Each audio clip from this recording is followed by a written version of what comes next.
जय श्री राम सभी को। जय हो श्री राम। श्री रामचंद्र चरितमानस बालकांड।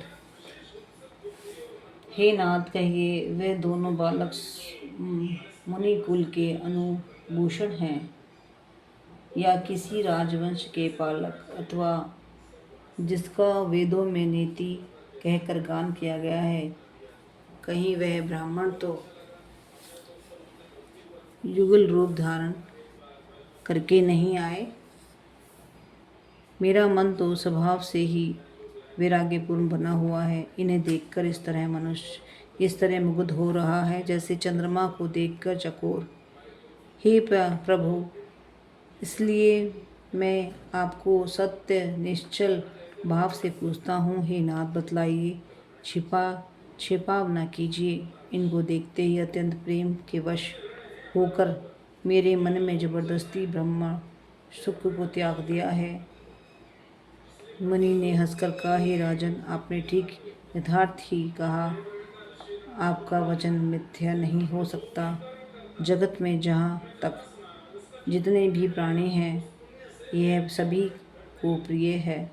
मुनि को रहस्य भरी वाणी सुनाकर श्री रामचंद्र जी मन ही मन मुस्कुराते रहे। हंसकर मानो संकेत करते हैं कि रहस्य खोलिए नहीं। तब मुनि ने कहा, हे रघुकुल मणि, महाराज दशरथ के पुत्र, हे, मैं हित के लिए राजा ने इन्हें मार मेरे साथ भेजा है। ये राम और लक्ष्मण दोनों श्रेष्ठ भाई रूप, शील और बल के धाम हैं। सारा जगत इस बात को साक्षी है कि इन्होंने युद्ध में असुरों को जीतकर मेरा यज्ञ रक्षा की है।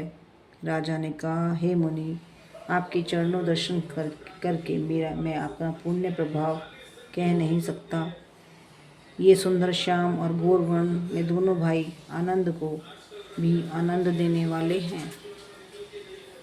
इनको आपस की प्रीति बड़ी पवित्र और सुहावनी है। वह मन को बहुत भाती है। वह वाणी को कहीं नहीं जा सकती। विधेय जानकी जी अंतत आनंदित होकर कहते हैं, हे नाथ, सुनिए, ब्रह्म और जीव की तरह इन्हें स्वाभाविक प्रेम है। राजा बार बार प्रभु को देखते हैं, दृष्टि वहाँ से हटाना ही नहीं चाहते। प्रेम से शरीर पुलकित हो रहा है, हृदय में बड़ा उत्साह है। फिर मुनि की प्रशंसा करके और उनके चरण कमलों में फिर सिर नवाकर राजा उन्हें नगर में लिवा चले।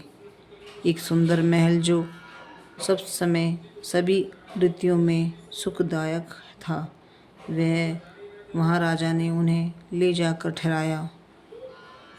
तदनंतर सब प्रकार से पूजा और सेवा करके राजा विदा मांगकर अपने घर गए।